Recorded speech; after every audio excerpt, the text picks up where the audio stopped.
Vous avez probablement déjà vu des pop-up qui s'affichent à vous dans les sites web que vous visitez, soit pour les cookies ou pour les messages et tout ça. Dans la fin de cette vidéo, vous serez capable de créer les vôtres, pop-up ou fenêtre modale, peu importe le nom.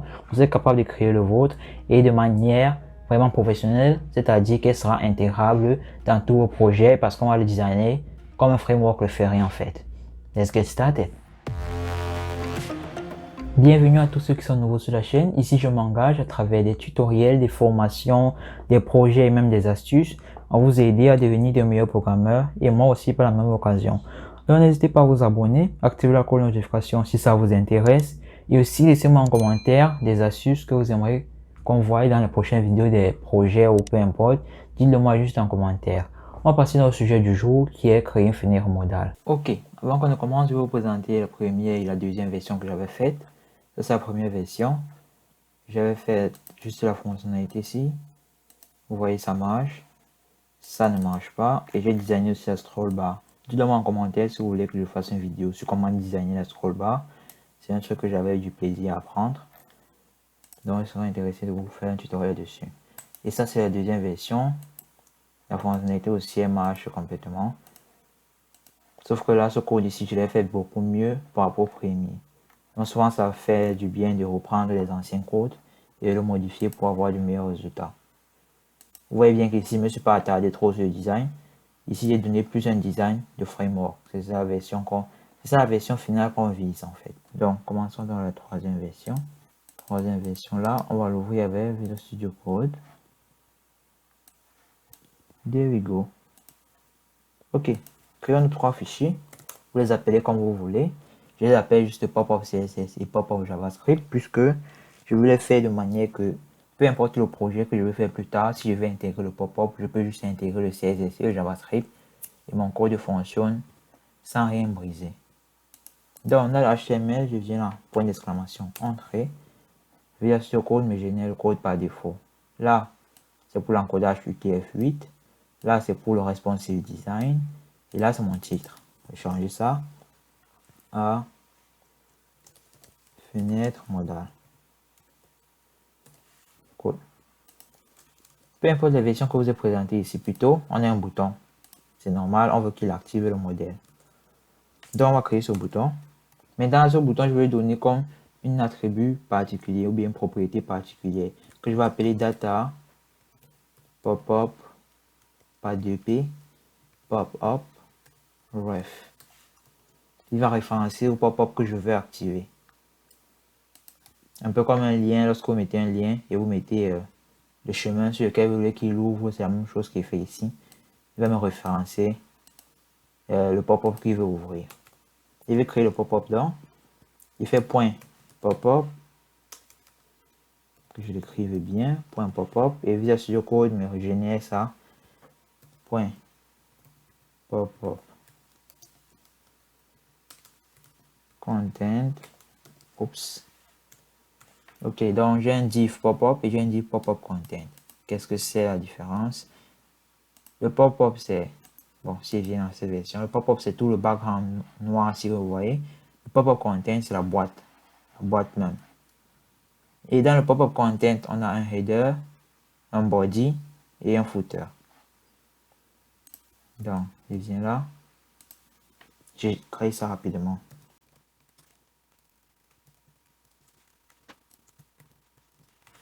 Ok, donc j'ai mes trois parties de mon pop-up. Je vais mettre maintenant des valeurs un peu. Ici, je mettrai comme un div. Title, je vais mettre peu importe là. Titre. Et là, je veux comme un span qui sera mon bouton close. Donc, c'est un span avec la classe btn close. Là, la valeur que je vais mettre, c'est e times. Ça sera juste de mettre le x. Bon, il faut que j'exécute. Je fais un clic droit, Open Visual Server. Ça l'ouvre. Ça, c'est une extension que j'ai installée dans mon Visual Studio Code. Mais vous pouvez juste double-cliquer sur votre fichier HTML, ça va l'ouvrir dans le navigateur. Donc, c'est ça qu'on a déjà pour l'instant. Dans le body, je vais mettre quelques valeurs aléatoires là. There we go. Et dans le footer, je veux un bouton close. backload close. Ok, là je vais mettre le truc fermé, puisqu'on a encore fait le site en français depuis. Je reviens là, vous voyez fermé et c'est ça mon pop-up en fait. On va quitter de là à la version finale qui est celle-ci. Ok, pour commencer, on va partir au JavaScript tout de suite. Mais avant de partir au JavaScript, on va rajouter certaines fonctionnalités qu'on aura besoin ou certains attributs. Là, j'ai rajouté data pop-up ref qui doit référencer au pop-up que je veux activer. Là, c'est un pop-up. Ok, mais dans la référence, il doit référencer à ce pop-up. Pour référencer à ce pop-up, je vais aussi donner un attribut ici, data pop-up plutôt ID. Donc, ce sera son ID. Et là, je lui donne la même valeur. Là, je vais appeler mon pop-up. Là, ça dépendra de toi. Vous mettez la valeur que vous voulez. On va gérer que JavaScript s'en fout de cette valeur. Il prend juste la même valeur et il trouve ce que c'est. Donc, j'ai le pop-up ID qui va ouvrir. Maintenant, on veut que ce bouton, si lorsqu'on va cliquer dessus, il soit capable de fermer. Et celui-ci aussi. Pour faire ça, on va ajouter juste les attributs aussi. Data dismiss pop-up. Je vais appeler ça juste data dismiss pop-up. Donc, tout élément qui aura cet attribut-ci va me permettre de fermer le pop-up. Donc, si je prends cet attribut et je le mets dans ce paragraphe, c'est que lorsqu'on va cliquer sur ce paragraphe, ça va fermer le pop-up. C'est un peu ça que je veux faire. Ok, j'ai rangé ça. On va passer au JavaScript tout de suite. Le JavaScript, bon, il n'y a rien écrit là parce qu'il faut qu'on inclue JavaScript. Je vais inclure ici script. Oups. Script. Ok. Pop-up. Sauf que en pop-up, JavaScript va manipuler tout ce qui se trouve ici. Pour manipuler ça, il faut donc que mon JavaScript soit chargé après tout ça. Donc je peux faire ça en venant mettre mon JavaScript à la fin ici. Ou bien je le laisse là au-dessus. Et je mets juste la propriété défaire. Défaire, ça m'assure que mon JavaScript sera chargé à la fin de toute la page. Donc c'est la même chose que je mets ici en bas en fait. Ok, maintenant si elle vient là, je fais juste un console log, j'enregistre, si elle vient dans ma page, inspect, dans la console, on voit JS. Donc mon JavaScript est bien chargé. On voit même ici qu'il vient du fichier popup.js à la ligne 1. Ok, donc on peut commencer le JavaScript. JavaScript, qu'est-ce que ça va faire? Lorsqu'on va cliquer sur ce bouton, il va appeler une fonction que un pop-up doit être activé. Et lorsque le pop-up doit être activé, il va ajouter juste une classe active. Et lorsqu'on va cliquer sur ces boutons-ci, qui ont la propriété data dismiss pop-up, donc data dismiss pop-up, peu importe le nombre qu'on a, lorsqu'on clique sur 1, 2, ça va fermer le pop-up actuel. Donc on va gérer ça. Pour faire tout ce que je viens de dire là, c'est peut-être un peu embrouillant. On va commencer d'abord par sélectionner tous les boutons qui peuvent activer les pop-up. Je vais appeler ça pop-ups btn. On sélectionne ça en faisant document.query selector all. On sélectionne tout ce qui correspondra au sélecteur ici. Ça correspond à tous les boutons qui ont pour propriété data pop-up ref.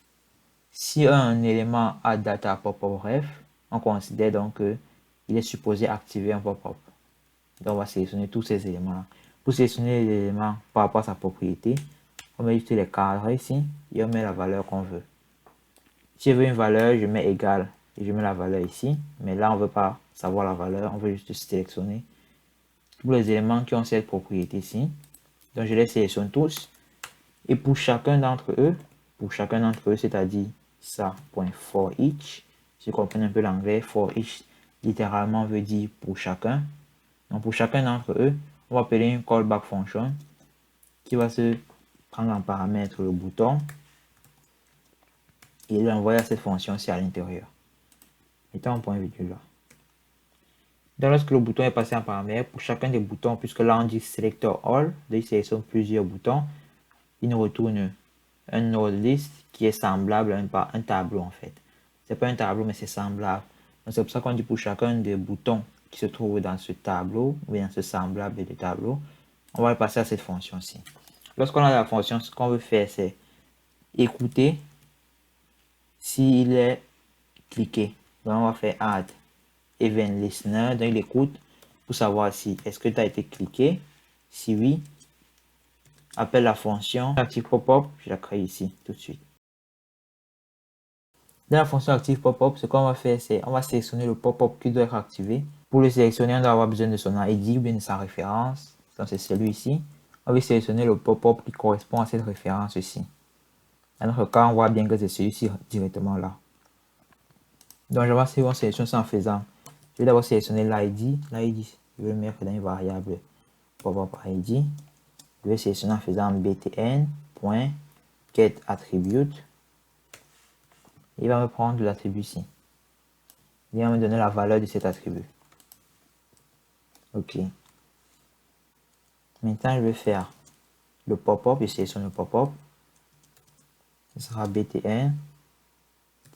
Bon, pas btn. Ce sera document.query selector. Donc, je veux juste un seul pop-up qui correspond à cette valeur. Je vais passer un carré aussi. Sauf que là, ouais, laissez-moi effacer ça. Ici, je vais mettre les apostrophes anglaises. Donc, c'est un peu bizarre là. Généralement, ça se trouve en dessous de la touche Escape sur le clavier. Là, je vais sélectionner avec l'attribut data pop-up ID qui est égal à pop-up ID. Pop-up ID. Et pour ce faire ça, je mets juste un dollar et les accolades. Là, à l'intérieur, je peux écrire le nom de ma variable qui sera pop-up ID. Cool. Donc, ce que ça fait, ça va me sélectionner le pop-up, puisque c'est selector juste, le pop-up qui a pour attribut, s'il vient ici, c'est le pop-up qui a pour attribut data pop-up ID qui est égal à l'ID qu'on vient de récupérer dans le bouton. Il va venir me sélectionner le pop-up qui a l'attribut data pop-up ID égal à celui-ci. Et dans notre cas, c'est directement ce pop-up-ci. Il le sélectionne, il le met dans la variable ici. Maintenant, supposons que l'utilisateur a mis, c'est pas trop. Là, il a mis pop-up ref, il n'a mis aucune valeur. Ou bien il a mis une valeur qui n'est pas valide. Qu'est-ce qu'on va faire? Irons dans ce cas. Maintenant, si le ID n'existe pas, ou bien ça c'est pas bien écrit, ou peu importe, donc la valeur n'est pas valide, c'est que cet élément-ci sera undefined. Donc, je vais mettre là, faisant juste un console.log pop-up.video. Je fais un console.log de ça. On va aller dans ma page. Lorsqu'il clique là, ils vont afficher le pop-up. Vous voyez, lorsqu'il vient même dessus, là, il me sélectionne le pop-up directement là dans la page. C'est là. Donc, le pop-up a bien été indiqué. Mais s'il vient là, je mets une fausse valeur, blabla. Je reviens à ma page, si je clique, là il m'envoie nul parce que l'élément n'existe pas. Donc on va s'assurer donc que notre élément n'est pas nul. Pour ce faire, on va venir juste ici avec une condition. If pop-up est différent de undefined et aussi différent de nul. Là je vais mettre double égal là pour s'assurer que ça vérifie bien avec le type aussi. Là je vais mettre dans ces propriétés, si j'ai oublié de préciser la valeur, donc je dois mettre des accolades ici pour que ce soit vraiment bien écrit. Donc maintenant, si on entre dans ces conditions, ça veut dire que ça existe. Je vais faire là en console.log. Oups, je suis en train d'écrire à deux places à la fois. Console.log. Là, je vais dire existe. Et là, else n'existe pas. J'enregistre ça. Il vient à la page, je clique là, on me dit existe. Chaque fois qu'il clique, on me dit existe. S'il vient là, je mets une fausse valeur, j'enregistre, je viens ici, je clique, on me dit n'existe pas. Vous voyez. Donc le code marche bien, on s'assure que le pop-up indiqué ici existe. Cool. Maintenant qu'on sait que ça existe, cette partie-ci, je vais effacer ça parce qu'on n'aura pas besoin. Si ça n'existe pas, nous on ne veut rien faire. Mais si ça existe, là, on veut continuer notre fonction. Lorsque ça existe, ce qu'on va faire maintenant, c'est sélectionner le pop-up content. Let pop-up content qui sera, voyez, le pop-up content, c'est ça. Si vous vous rappelez un peu, le pop-up content, c'est la boîte visible et le pop-up, c'est le background. Donc, on a sélectionné le pop-up. Pour sélectionner le pop-up content, on va se baser juste sur le pop-up, puisqu'on sait qu'il existe si on est dans ces if. On va faire un pop-up, point, query selector, point, c'est-à-dire la classe pop-up content. Oups, content. C'est bien écrit là. Donc, on va continuer, puisqu'on a sélectionné le pop-up content. Ce qu'on veut faire maintenant, c'est les activer tous les deux. On va les activer en ajoutant juste une classe active. Ce sera ça. Pop-up.classList.add active. Pop-up.classList.add active. Il vient de faire une erreur, je viens de me rendre compte. C'est pas pop-up deux fois là, c'est pop-up content. Je vais activer les deux. Donc j'active le background pop-up et j'active le background pop-up content. Maintenant c'est activé. Mais si il vient dans la page là, il déroule ça. Et lorsqu'il clique, vous voyez, il ajoute actif ici, il ajoute actif ici. Si il clique là, il ne fait plus rien. Parce que actif existe déjà, donc il ne va plus l'ajouter. Mais je veux de manière qu'il soit capable d'être fermé. Il peut être fermé lorsqu'on clique sur ce bouton, ou sur ce bouton, ou sur n'importe quel autre élément qui aura cette propriété-ci. C'est ce que j'expliquais un peu au début. On va faire ça rapidement et facilement. Comment on fait ça? On va venir ici, sélectionner let close btn, je mets S parce que c'est plusieurs boutons, qui sera pop-up.querySelector all, dans toutes les valeurs. Et comme c'est un attribut, je vais mettre aussi carré, comme on a l'habitude de le faire ici en haut. Et là, ce sera plutôt data dismiss pop-up. Je copie ça et je colle data dismiss pop-up. Je m'en fous de la valeur parce que vous voyez là, je ne mets aucune valeur. Je mets juste la propriété. Je mets juste la propriété. Tant qu'il a la propriété, il sait que c'est un bouton qui doit fermer le pop-up. Je sélectionne toutes ces propriétés là, tous ces boutons close. Et ce qu'on va faire, c'est pareil comme ici. On a sélectionné tous les pop-up boutons et on a fait un peu le chemin qu'il y avait à faire. Maintenant, on va sélectionner les boutons pour fermer. Et on va aussi faire le chemin pour chacun. Pour chaque bouton, on va prendre le bouton en paramètre, l'envoyer à la fonction définie entre côtes. Je mets un point virgule, pour ne pas oublier. Et là, la fonction, à l'intérieur de cette fonction, je vais faire juste btn.add event non écoute. Est-ce que tu as été cliqué? Si tu as été cliqué, appelle la fonction on pop-up close. Mettez aussi au point virgule ici à l'intérieur de cette fonction. J'enregistre. En pop-up close, ça n'existe pas encore, donc on va déclarer cette fonction aussi. Déclarons-la ici, en dessous. On pop-up close. Lui, ce qu'il va faire, c'est juste quasiment la même chose qu'ici, mais le contraire. Donc lui, au lieu d'ajouter, il va retirer actif. Remove. Par remove. OK. On vient là. Donc là, je viens cliquer. Bam, on voit ça ajoute actif. Si il clique là, ça n'ajoute, ça ne fait plus rien. Mais lorsqu'il clique sur la croix, ça retire les actifs sur les deux. Parce que ça a payé la fonction on pop-up close. Maintenant là, si il clique ici, ça met actif. Et peu importe où il clique là, ça ne marche pas. Mais lorsqu'il clique sur ce bouton, ça le ferme. Parce que ça sélectionne tous les close boutons. Comme j'ai dit ici, sélectionne tous ceux qui ont cette propriété par couleur pour chacun d'entre eux. Demande est-ce qu'on a cliqué. Si on clique, appelle la fonction. Donc, on a quasiment déjà fini. On va maintenant passer au CSS pour rajouter un peu du visuel à ça. Mais on n'a pas encore fini le JavaScript. Vous allez voir pourquoi tout à l'heure. Donc, passons au CSS. Pour le faire, incluons notre CSS tout de suite. Dans le pop-up CSS, ce qu'on va faire, on va designer le pop-up en premier. Classe pop-up. Et lui, je vais commencer en disant position fixe. Parce qu'il veut qu'il soit fixé toujours à l'écran, toujours visible.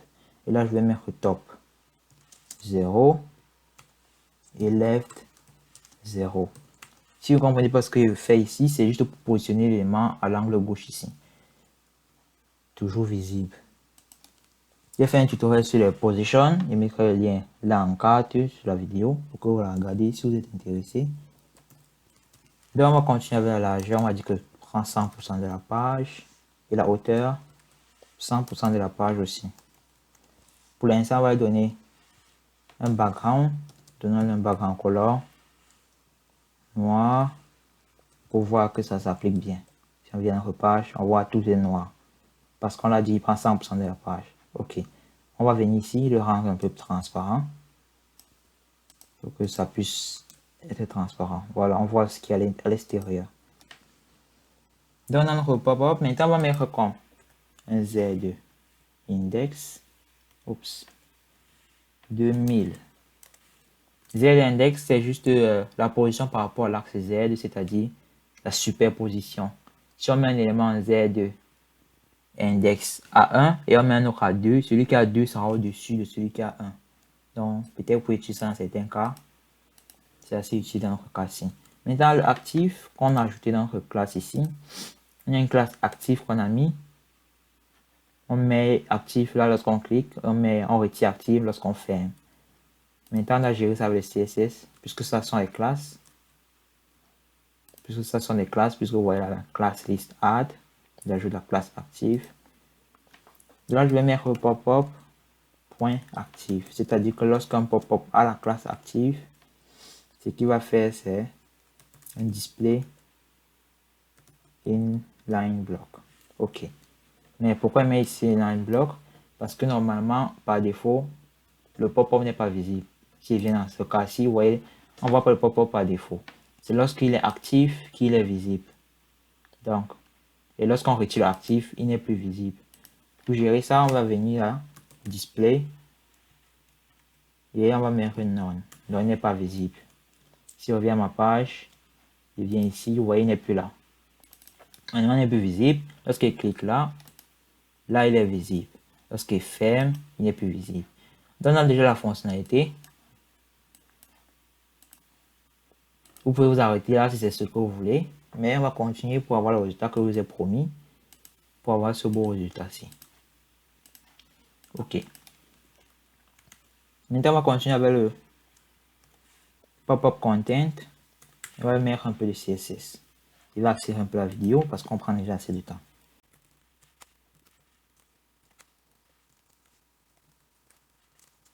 OK, tout ce code que je viens d'écrire ici, c'est juste pour que l'élément soit centré de manière horizontale, mais de manière verticale, ça sera à 5% du top. C'est ça. Si je viens là, lorsque je clique, vous voyez mon élément maintenant centré horizontalement, mais à 5% du dessus. Continuons. On va ajouter un peu de style.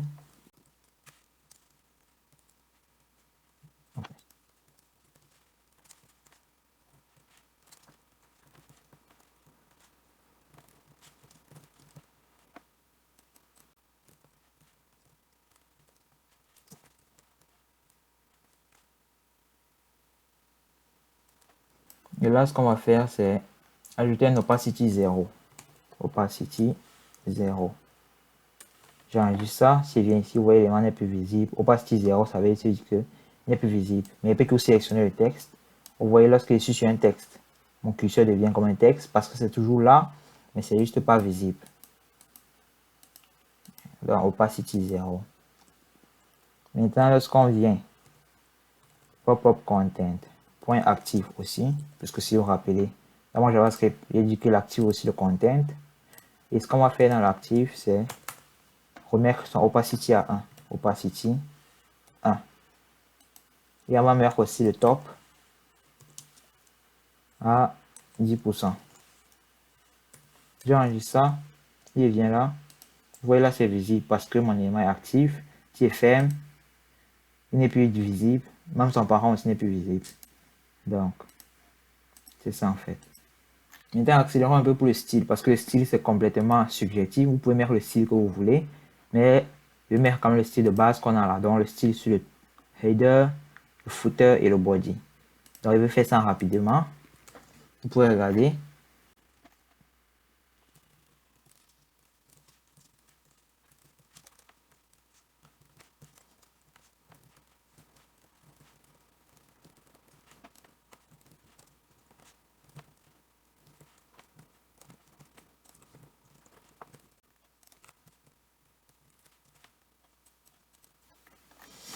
Ok.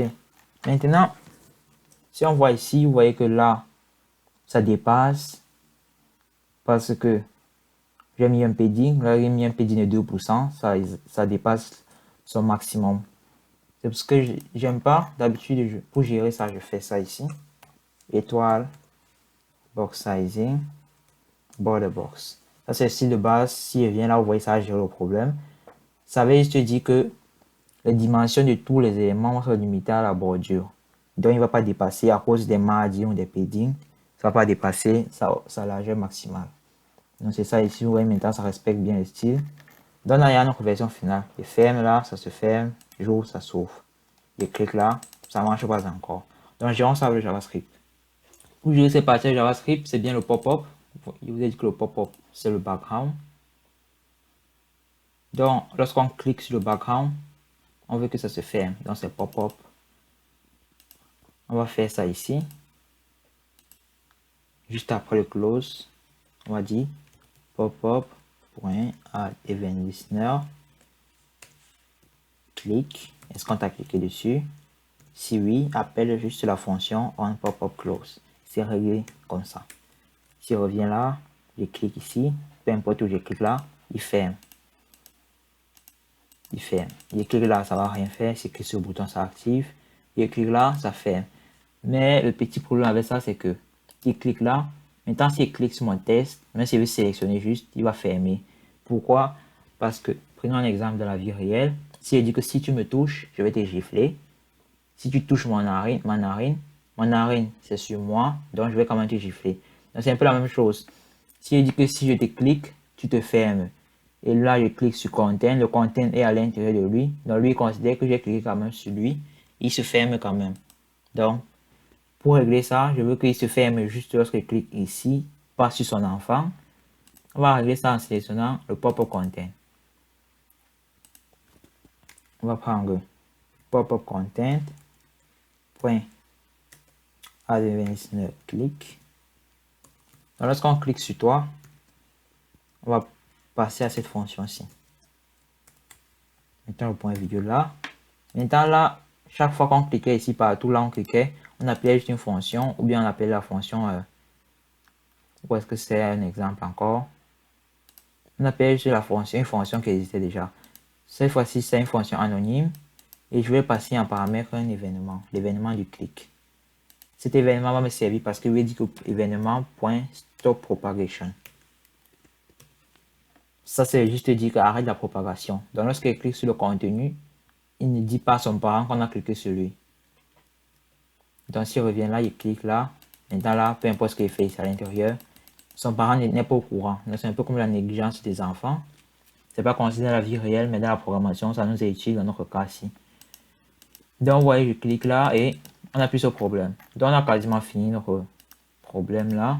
Si c'est tout ce que vous voulez, comme je l'ai dit encore, vous êtes libre de partir. N'hésitez pas à liker la vidéo si vous appréciez jusqu'à présent. Maintenant, on va ajouter la fonctionnalité ici, dans disparition et apparition. Ça se fait avec du JavaScript et du CSS. Normalement, avec le CSS, il vient juste mettre là une transition. En parlant, je me rends compte que je n'ai pas encore fait de tutoriel sur les transitions sur cette page. Dites-moi en commentaire si vous en voulez un. Je serais ravi. Donc, transition, je vais dire transition top dans le top-ci. Lorsque ça change, bon, je me suis trompé d'élément, je suis supposé mettre ça ici dans pop-up content. Parce que là, le top, il a 10% et le top, il a 5%. Lorsque je viens là, dans la version 2 que j'avais fait, lorsqu'il clique, vous voyez, il quitte du haut et il descend un peu. Parce qu'il quitte de 5% à 10%. Et lorsqu'il met une transition, c'est ça qui va faire un peu l'effet de transition là. Donc c'est assez logique, je pense. Dans top, lorsqu'on dit transition du top, il va faire la transition entre ce top-ci et celui-ci. Pas forcément celui-ci, il va faire la transition entre ce top-ci et tous les autres différentes versions qu'il peut avoir. Dans notre cas, on a seulement cette version-ci. Donc il va faire cette transition, le top. Il va donner la durée que la transition dure. Mettons par exemple 250 millisecondes. Et linéaire. Linéaire, c'est la version. Donc ça va la transition sera linéaire, donc linéaire quoi. Je sais pas trop comment dire ça, c'est clair. Donc ça va juste, ça aura la même vitesse, voilà, la même vitesse au cours de toute l'animation. Ce qui enregistre ça, je viens ici. Donc lorsque je clique ici, on ne voit pas la transition que j'ai mis, pourtant normalement il doit apparaître. C'est juste parce que, bon, puis revient à ma page. C'est juste parce que lorsque je clique là, si je reviens ici,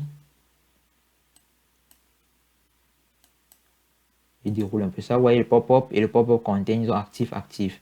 Lorsque je clique là, il retire actif en même temps. Il active.